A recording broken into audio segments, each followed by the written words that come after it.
Good morning my dear student.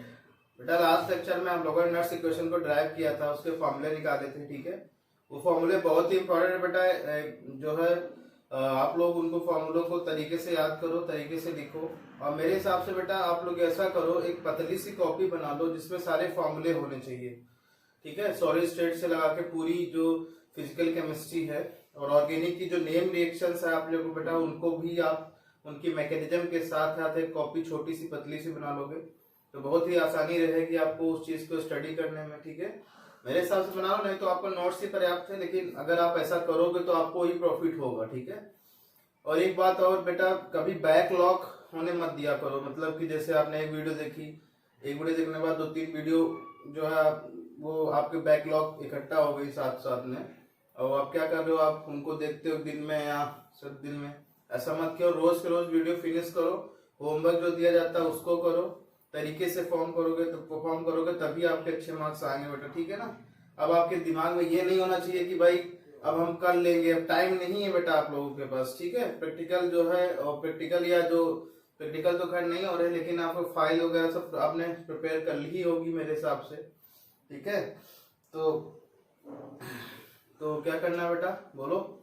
तो आपको इस तरीके से चीजें करनी है कि भाई एक तो कॉपी बना लो और एक ऑर्गेनिक की कॉपी बना लोगे बेटा, जिनके में क्या क्या होगा, केवल फॉर्मूले लिखे होंगे या मोस्ट इंपोर्टेंट जो पॉइंट्स है वो आप अपने मन से जो है उनको छांट के लिख लो कि ये इंपॉर्टेंट है, इनको इस तरीके से हम परफॉर्म करेंगे, इसी तरीके से याद करो और रोज का रोज जो है रिवाइज करो। और नोट्स बहुत ही प्यारे बनाओ बेटा। ठीक है ना, क्योंकि ऑर्गेनिक और केमिस्ट्री का मतलब ये है बेटा कि जिसके जितने अच्छे नोट्स बने होंगे उनकी उतनी अच्छी उसकी केमिस्ट्री होगी। याद रखना इस चीज को। ठीक है, तो केमिस्ट्री जितना अच्छा हो सके उतना अच्छा नोट्स बनाओ बेटा। ठीक है ना, और जितना, क्योंकि क्या है ना बेटा, रिवाइज करना होता है, केमिस्ट्री को बार बार रिवाइज करना होता है। तो आप रिवाइज नहीं कर रहे हो तो आप अपने साथ गलत कर रहे हो। ऑर्गेनिक केमिस्ट्री मैंने आपको पढ़ा दी है, उसको रिवाइज करते रहो। अगर आप नहीं रिवाइज कर रहे हो तो आप समझ लो भूल जाओगे, आप याद रखना, फिर आपको नेक्स्ट से याद करना पड़ेगा। ठीक है, तो आप रिवाइज करते रहिए उसको। ठीक है, देखो टेस्ट अनाउंस करूंगा मैं कि जल्दी टेस्ट आपका हो। ठीक है, चलो देखो, जैसे मैंने बताया राइट नट्स इक्वेशन है ईएमएफ, मतलब E of cell, electromotive force को क्या बोलते हैं बोलो, पोटेंशियल के बोलते हैं ना बेटा, बोलो।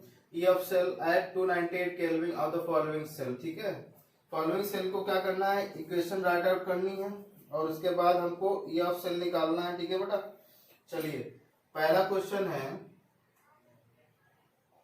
Mg सॉलिड से बना रहा है Mg+2, जिसमें मोलारिटी इसकी है 0.001 molar, 0.001 molar.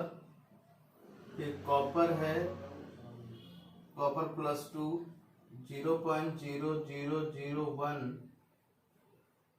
Molar slash copper solid. ठीक है, ये है आपके पास सेल, जिसको देखो बेटा यहाँ पे देखो 1 मोलर नहीं दे रखा है ना, टेम्परेचर उसका 298 दे रखा है, लेकिन यहाँ पे 0.001 मोलर, मतलब यहाँ 1 मोलरिटी नहीं, स्टैंडर्ड कंडीशन नहीं है, यानी कि आपको यहाँ पे नट्स इक्वेशन लगानी ही पड़ेगी।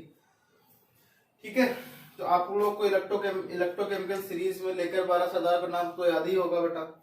उसमें आप बताओ Mg जो है इधर है ना, तो इसका, क्योंकि अब इलेक्ट्रो जो ये लिखा होता है ये इस तरफ उसका ऑक्सीडेशन होता है, यानी कि ऑक्सीडेशन होगा तो उसकी रिएक्शन किस तरीके से लिखी होगी, यानी अभी मैंने पूरा क्वेश्चन नहीं लिखा बेटा। इसका जो है E0 ऑफ Mg से Mg+2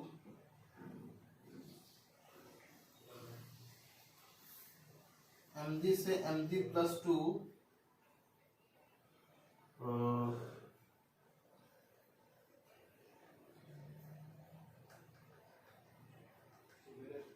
2.36 दे रखा है वोल्ट, और E0 ऑफ Cu+2 से E0 ऑफ Cu दे रखा है बेटा, प्लस का 0.34 वोल्ट। ये इंफॉर्मेशन आपको दे रखी थी, ठीक है ना। अब आपको अब इक्वेशन लिखना है आपको। किस तरीके से इक्वेशन लिखोगे बताइए। इक्वेशन तो बनाना मैंने तुमको सिखा ही चुका हूँ कैसा।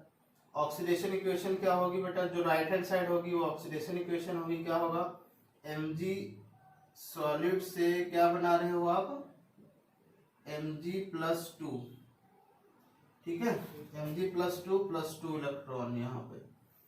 और रिडक्शन में क्या हो रहा है बेटा, रिडक्शन में क्या हो रहा है, Cu+2 इलेक्ट्रॉन, जो यही वाले इलेक्ट्रॉन है एक्सेप्ट कर लिया, Cu सॉलिड बन गया, ठीक है बेटा। तो यहाँ पे हमको चाहिए E0 ऑफ क्या, OP चाहिए, और यहाँ क्या चाहिए बेटा, E0 ऑफ RP चाहिए, ठीक है। तो इसका E0 ऑफ OP तो दे ही रखा, ऑक्सीडेशन पोटेंशियल तो दे रखा है बेटा, कितना है 2.36 वोल्ट।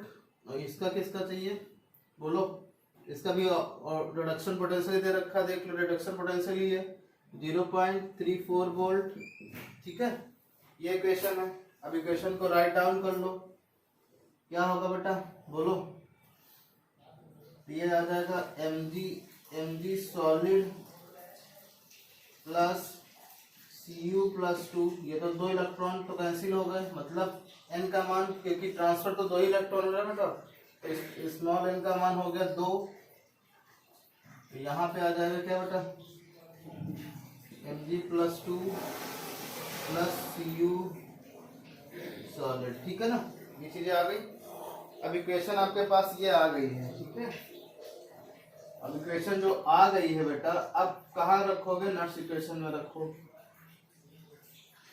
अब देखो हम लोग क्या करेंगे बेटा, नट्स इक्वेशन लगाएंगे। E of cell equal to होता है E0 of cell plus minus 0.0591 upon n log base 10 QC, यही तो होता है ना बेटा।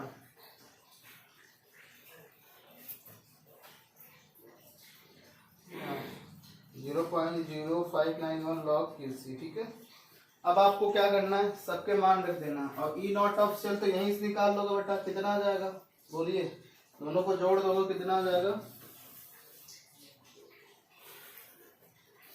देखिए E of cell is equal to आ जाएगा E0 of OP plus E0 of क्या बेटा RP माइनस 0.591 अपॉन n, कितना है बेटा n फैक्टर, क्योंकि यहाँ पे n ट्रांसफर ऑफ इलेक्ट्रॉन 2 ही तो हो रहे बेटा ना, तो 2 रख दो log 10 QC, ये निकाल लो बेटा।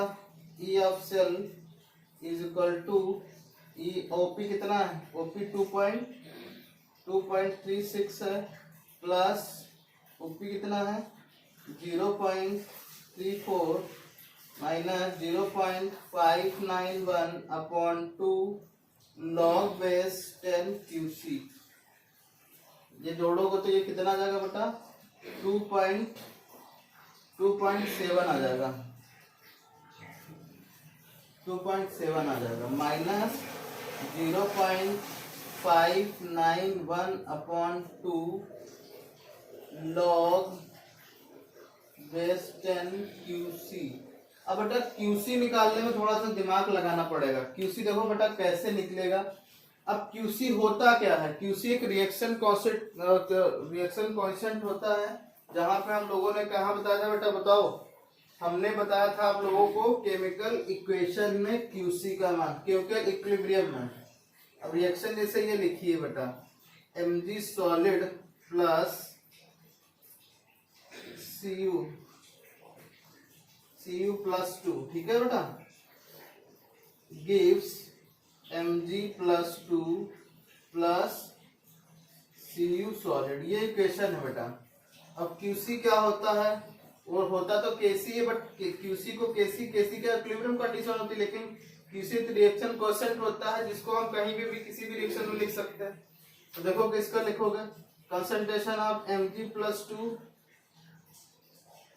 एंड Cu सॉलिड है बेटा upon concentration of Mg solid and concentration of क्या बेटा Cu+2 नहीं हाँ Cu+2 ठीक है। अब यहाँ पे क्या हो रहा है बेटा ऑक्सीडेशन हो रहा नहीं, अब यहाँ पे क्या हो रहा है रिडक्शन हो रहा कि नहीं बेटा देखो। तो ये ऑक्सीडेशन, अब तुम सोचो ये जो सॉलिड वाले हैं इनका कंसंट्रेशन कुछ होता नहीं, इनका 1 ही होता, तो इनको तो हम 1 रख सकते हैं, इसको भी 1 रख सकते हैं। बचा कौन क्यूसी बराबर कितना बचा बेटा Mg+2 upon concentration Mg+2 upon concentration of Cu+2 ये बचा। अब कंसंट्रेशन इनका तो आपको पता ही है, बताओ बेटा कितना है Mg का कितना है, बोलिए Mg का कंसंट्रेशन कितना है बेटा 0.001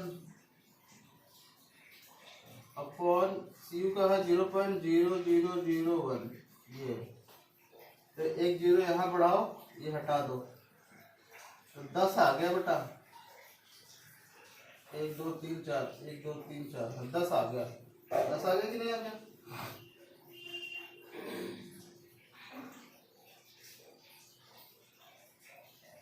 एक मिनट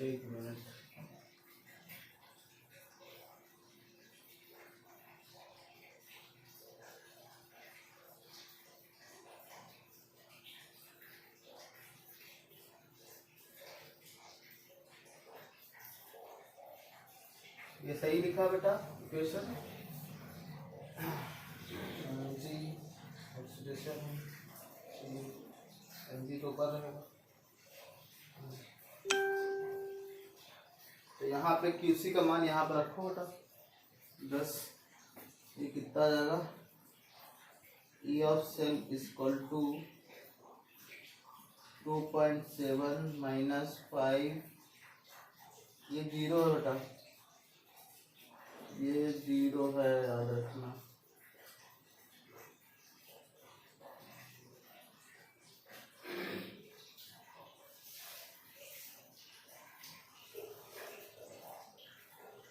लॉग बेस 10 अब इसका मान तो कितना होता है बेटा 1 हो गया, बचा क्या ये तो 2.7 माइनस 0.0591 अपॉन 2। अब देखो आंसर आ गया बेटा, ये ऑफ सेल आ गया, समझ गया ना, यही आंसर। आप लोग कैलकुलेट करना कितना आ रहा, ठीक है बेटा। देखो किस तरीके से आपको टाइम करना है ना, समझ गए ना। यहाँ पे थोड़ा तुम लोगों को कंफ्यूजन होगी क्यूसी निकालने में, कंफ्यूजन नहीं है, बस आपको क्वेश्चन देख लेनी है। यहाँ पे बस आपको डायरेक्ट लिख देना है क्या बेटा, ये देखा गया तो ये क्या हो रहा है ऑक्सीडेशन हो रहा, तो आप ऑक्सीडेशन अपॉन रिडक्शन भी कर सकते हो, concentration of oxidation concentration of reduction ये भी कर सकते हो, ठीक है। क्योंकि यहाँ पे क्या बनना बेटा Mg से Mg+2 बनना, तो ये हो गया ऑक्सीडेशन, ऊपर रखोगे Mg को, क्योंकि प्रोडक्ट अपॉन रिएक्टेंट लिखते हो ना Qc, भाई Kc निकालते हो तो क्या लिखते हो Kc में, तो ये लिखते हो ना प्रोडक्ट अपॉन रिएक्टेंट, यही तो लिखते हो कंसंट्रेशन प्रोडक्ट अपॉन रिएक्टेंट, ठीक है। तो कंसंट्रेशन प्रोडक्ट कौन सा है, ये है ना, यही तो प्रोडक्ट साइड पे कंसंट्रेशन है ना, देखो ये है, और रिएक्टेंट साइड ये है। जो ये सॉलिड वाले थे उनको हम 1 वाले, क्योंकि उनका कंसंट्रेशन चेंज नहीं होगा, ये इनका कंसंट्रेशन दिया है बेटा, इनका कंसंट्रेशन, चाहे हम ये लिखे ऑक्सीडेशन पर रिडक्शन लिखे, चाहे हम लिखे बेटा ये वाली इक्वेशन लिखे, चाहे हम ये भी लिख सकते हैं बेटा क्यूसी इक्वल टू क्या product upon concentration product upon reactant, ये भी लिख सकते हैं, ये भी लिख सकते हैं बेटा ऑक्सीडेशन अपॉन रिडक्शन, ये भी लिख सकते हैं, ये क्यूसी, और ये तो लिख ही सकते हैं जो इक्वेशन बनेगी, तो आप ये भी क्यूसी की जगह पे लिख सकते हो। अब क्यूसी का मान वहां लॉग में रख जाना बेटा, बस काम खत्म हो जाएगा, ठीक है। तो किस तरीके से इक्वेशन बनती है समझ में आ गया बेटा, अच्छे से ये नोट कर लो।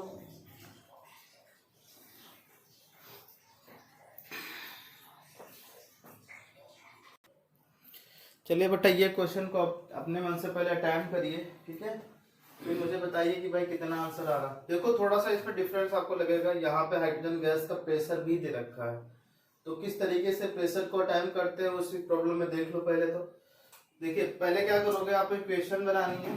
यहाँ पे क्या है, ऑक्सीडेशन हो रहा, तो ऑक्सीडेशन की इक्वेशन लिखोगे पहले। तो बेटा ऑक्सीडेशन क्या हो रहा है, Fe सॉलिड से क्या बनना है बेटा, Fe +2 इलेक्ट्रॉन, ठीक है। यानी कि हमको इसका क्या चाहिए, ऑक्सीडेशन पोटेंशियल चाहिए, E0 ऑफ OP चाहिए बेटा इसका हमें। और दिया कौन सा है, रिडक्शन वाला दिया है ना, देखो +2 से प्लस की दिया है ना, तो कौन सा चाहिए मुझे, OP चाहिए, यानी रिडक्शन वाला दिया है, तो यहाँ पे माइनस साइन आगे लगा तो हम प्लस लगा देंगे, +0.44 वोल्ट, ठीक है।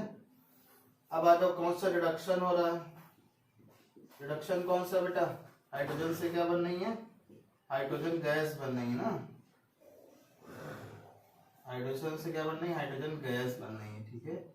यहाँ पे हमको 2 चाहिए, 2 + 2 इलेक्ट्रॉन, तभी बैलेंस हो पाएगी, ठीक है। तो इसका कौन सा चाहिए हमें बेटा, E0 ऑफ Rp चाहिए। हमको दिया कौन सा है, रिडक्शन वाला ही दिया है, ठीक है ना, रिडक्शन वाला दिया 0, तो 0 वोल्ट लिख दो यहाँ पर। इक्वेशन बना लो बेटा पहले। तो इक्वेशन क्या होगी, Fe solid +2H+ gives Fe +2 + H2 gas, okay. हमको ये कैंसिल हो गया, हमको n का मान तो आ गया ना, n का मान कितना होगा बेटा, 2 इलेक्ट्रॉन पार्टिसिपेट करे तो 2 इलेक्ट्रॉन ट्रांसफर हो रहे तो 2 इलेक्ट्रॉन हो गए, n का मान, ठीक है, ओके। अब लिखाओ, अब इक्वेशन लगाओ बेटा। E of cell equal to क्या होगा, E0 of cell -0.0591 upon n log base 10 QC। तो ये निकाल लो, E0 ऑफ OP क्या हो जाएगा, E0 of OP plus E0 of RP, इसका हो गया ना -0.0591 अपॉन n फैक्टर कितना 2 हो गया, log बेस 10 QC। ये समझ में आ गया बेटा अच्छे से, बोलिए। अब चले आओ,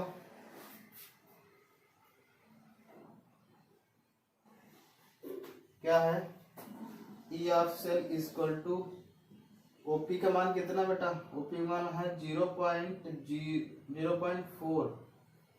0.44 और इसका मान तो 0 है ही है, plus -0.0591 upon 2 log base 10 QC, ठीक है। तो ये कितना हो गया बेटा, E of cell equal to हो गया है 0.44 minus 0.0591 upon 2 log base 10 QC। अब हमको QC कैलकुलेट करना है, देखो बेटा कैसे कैलकुलेट करोगे QC। इक्वेशन हमको ये दे रखी है, ये लिख लिया होगा बेटा ना,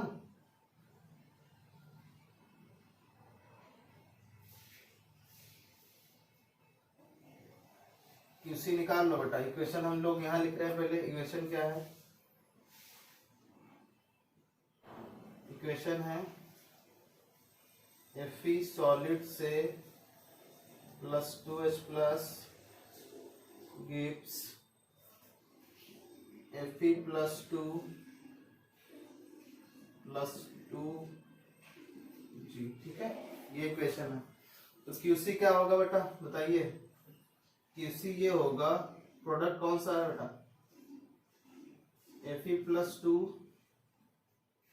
इंटू ये हाइड्रोजन गैस है तो इसका प्रेशर हम लोग कंसीडर करेंगे, ठीक है, क्योंकि प्रेशर आपको गिवन हाइड्रोजन गैस। तो अब देखो प्रेशर कैसे लिखा जाएगा, देख लो, यहाँ पे PH2 लिखा, प्रेशर ऑफ हाइड्रोजन लिखा। अगर यहाँ पे PH2 क्या होता, 2PH2 होता तो क्या करते आप, तो यहाँ पे क्या लिखते, PH2 की पावर 2, ऐसे, क्योंकि कंसंट्रेशन ऐसे लिखा ही जाता है, ठीक है। दूसरी बात यहाँ पे क्या आ जाएगा, Fe सॉलिड है और कंसंट्रेशन ऑफ H+ की पावर कितना, क्योंकि 2 कोफिशिएंट लगा तो पावर स्क्वायर में आ जाती है, कोफिशिएंट जो लिखा होगा उसको स्क्वायर में लिखेंगे, चाहे वो प्रेशर के केस में हो बेटा, चाहे वो कंसंट्रेशन के केस में। याद रखना जो कोफिशिएंट होगा, स्टोइकोमेट्रिक कोफिशिएंट हमेशा स्क्वायर के टर्म में आती है during the writing the equation. ठीक है, बात समझ गए बेटा?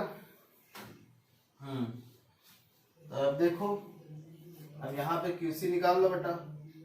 QC इक्वल टू कितना आ जाएगा, इसका कितना दे रखा है 0.001, ठीक है, इंटू 1 बार दे रखा है, 1 बार है ना, तो 1 का स्क्वायर नहीं, 1 तो एक ही है ना, स्क्वायर तो है नहीं, इसको तो मैंने बताया था लिखना। ठीक है, ऐसे 1 होगा अपॉन इसका तो 1 हो जाएगा क्योंकि इसका क्या उत्तर मानेंगे हम लोग, क्योंकि सॉलिड है इसको 1 मान लेंगे, इंटू हाइड्रोजन का कितना है बेटा, हाइड्रोजन का कितना है 1 है, 1 का स्क्वायर करोगे तो कोई मतलब नहीं है। ठीक है बेटा, तो ये कितना आ जाएगा 0.001, यही था, मतलब कितना आ गया 1 इंटू 10 की पावर कितना -2, यही तो आ गया। अब QC का मान यहाँ पर रखो, QC का मान यहाँ रखोगे तो E of cell equal to आ जाएगा बेटा 0.44 minus 0.0591 upon 2 log base 10, 1 into 10 की पावर -2, ये है। अब देखो बेटा, जब हम कभी लॉग की प्रॉपर्टी देखते हैं तो लॉग की प्रॉपर्टी क्या कहती है हमें, कि लॉग कहता है, लॉग अगर m इंटू n लिखा है तो हम क्या लिख सकते हैं, log m plus log n। ठीक है ना, ये तो आपको पता ही होगा। तो यहाँ पे देखो 1 इंटू 10 की पावर -2 लिखा हुआ है। ठीक है बेटा, तो इसको किस तरीके से एक्सपेंड कर सकते हो, 0.44 minus 0.0591 upon 2 bracket log base 10 1 minus plus log 10 की पावर -2, ये तो लिख सकते हैं ना बेटा। अब इसका मान क्या हो जाएगा बेटा, इसका मान तो हम लोग क्या लिख सकते हैं,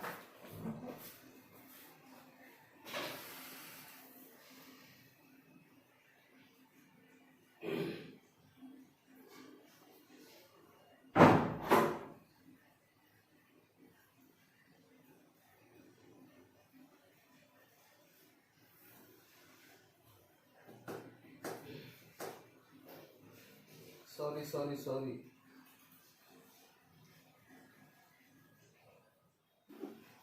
ये 1 लिखने की कोई जरूरत नहीं है, क्योंकि बेटा ये 2 पे नहीं जा रहा है, ये 3 पे जाएगा ना, 10 की पावर -3 आ जाएगा इसका मान। ठीक है, यहाँ पे 1 आएगा ही नहीं, 10 की पावर -3 आएगा।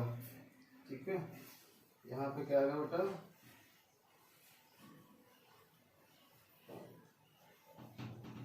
-10 की पावर -3।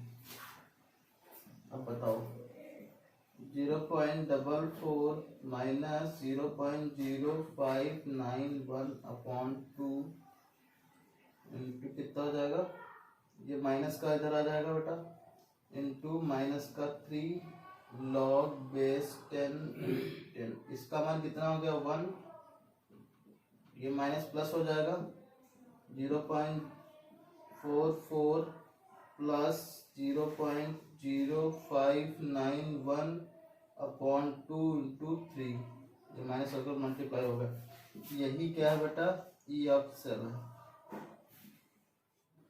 ये आंसर देख लेना। ठीक है,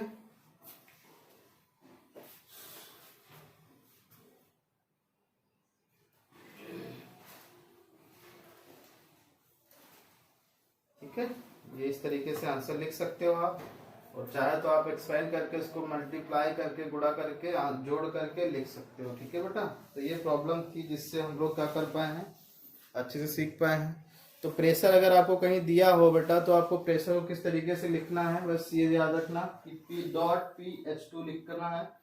प्रेशर दे के घबरा मत जाना, बस इक्वेशन बनाना और जहाँ पे H2 गैस आएगी या कोई क्लोरीन गैस आया, हाइड्रोजन गैस आया, ब्रोमीन गैस आया, तो क्या करोगे, उसको P के टर्म में लिख देना। ये गैस जो आ गई इसको P के टर्म में लिखना। अगर इस यहाँ पे 2 लिखा हुआ तो H2 का स्क्वायर हो जाता। ठीक है, तो इस तरीके से क्वेश्चन से आप अटेम्प्ट कर सकते हो बेटा, प्रॉब्लम ऑफ नॉट्स इक्वेशन। अब एक चीज आप जो बहुत इंपॉर्टेंट मैं बात करने जा रहा हूँ कि इस पे पिछली बार भी आया, मतलब हर बार क्वेश्चन इस पे आता है, यानी 100% इस बार भी क्वेश्चन इसी पे आएगा, याद रखना। ठीक है, 100% मैं लिख दे रहा हूँ, 100% question will come in board।